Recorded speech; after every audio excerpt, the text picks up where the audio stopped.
राम राम, हर हर महादेव। स्वागत है आप सभी का मेरे चैनल की एक और नई इन्फॉर्मेटिव वीडियो में। मैं हूं आपका होस्ट दीपक और आप देखना शुरू कर चुके हैं मेरा YouTube channel DV the wanderer. आज की इस वीडियो में हम बात करने वाले हैं मल्लिकार्जुन ज्योतिर्लिंग के बारे में कि कैसे आप दर्शन कर सकते हैं, क्या कुछ तरीका है वहाँ पहुँचने का। सारी डिटेल्स में हम बात करेंगे कि वहाँ रहना कैसे है, खाना कैसे हो, होटल्स का क्या कुछ सुविधाएं हैं, खाने की क्या सुविधाएं हैं। तो अगर आप प्लान बना रहे हैं मल्लिकार्जुन ज्योतिर्लिंग दर्शन के बारे में तो ये वीडियो आपके लिए काफ़ी इन्फॉर्मेटिव होने वाली है, तो वीडियो को लास्ट तक ज़रूर देखना। आइए शुरू करते हैं आज की इस वीडियो को। वीडियो में आगे बढ़ने से पहले हम बात कर लेते हैं यहाँ के नामकरण की और यहाँ के बारे में प्रचलित एक पौराणिक कथा की। तो यहाँ का नामकरण मल्लिका अर्थात माता पार्वती, अर्जुन अर्थात भगवान शिव के सम्मिलित रूप को ही मल्लिकार्जुन कहा गया।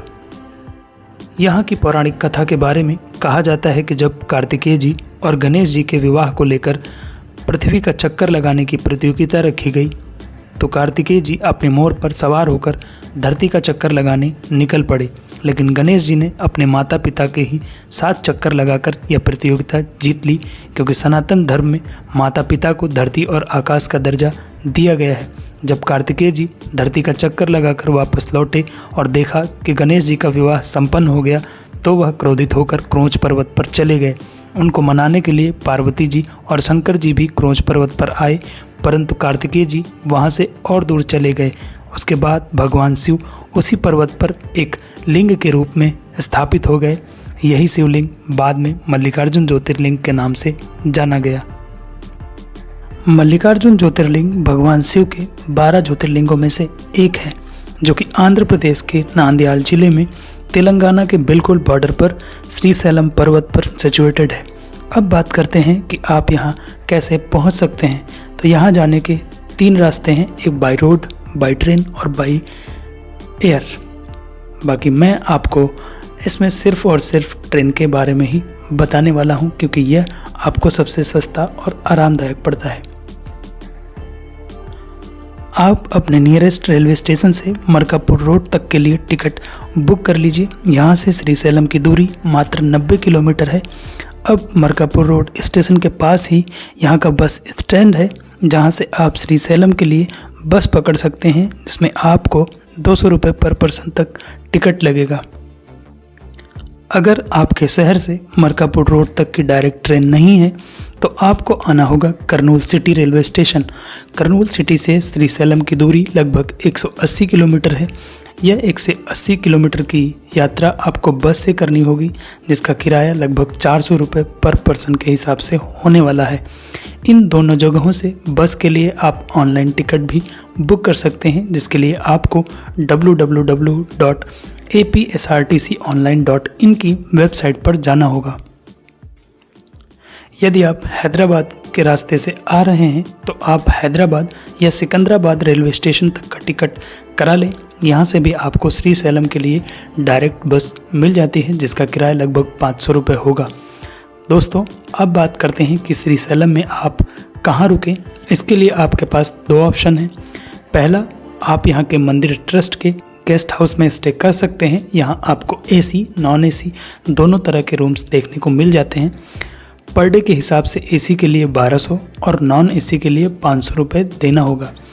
इन ट्रस्ट के रूम्स को आप ऑनलाइन भी बुक कर सकते हैं, जिसकी वेबसाइट है www.srisailamonline.com। दूसरा ऑप्शन है कि अगर आप आंध्र प्रदेश टूरिज्म के होटल्स में भी रुकना चाहें तो वहाँ भी रुक सकते हैं, जहाँ आपको पर डे के हिसाब से 700 से 1200 तक के रूम मिल जाते हैं। दोस्तों, अब बात करते हैं दर्शन करने की। इसके लिए आपको एक एक्सेस कार्ड की ज़रूरत पड़ेगी, जो कि मंदिर के गेट पर ही मिल जाएगा। यह एक तरह का टिकट पास ही होता है।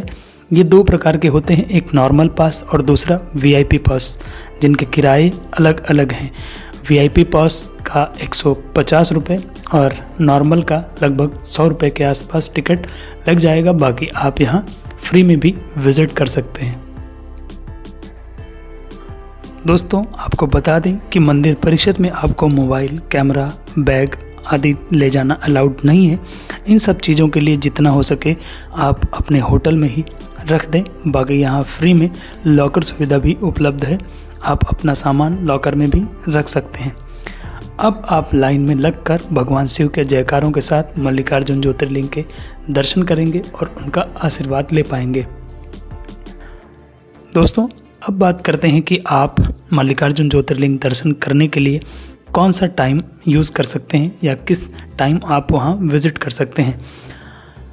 यहां आप पूरे साल में कभी भी आ सकते हैं, लेकिन हो सके तो सावन और शिवरात्रि की टाइम पर ना जाएं, क्योंकि यहाँ काफ़ी भीड़ होती है, जिसकी वजह से होटल्स भी काफ़ी महंगे हो जाते हैं और दर्शन में भी काफ़ी दिक्कत का सामना करना पड़ सकता है।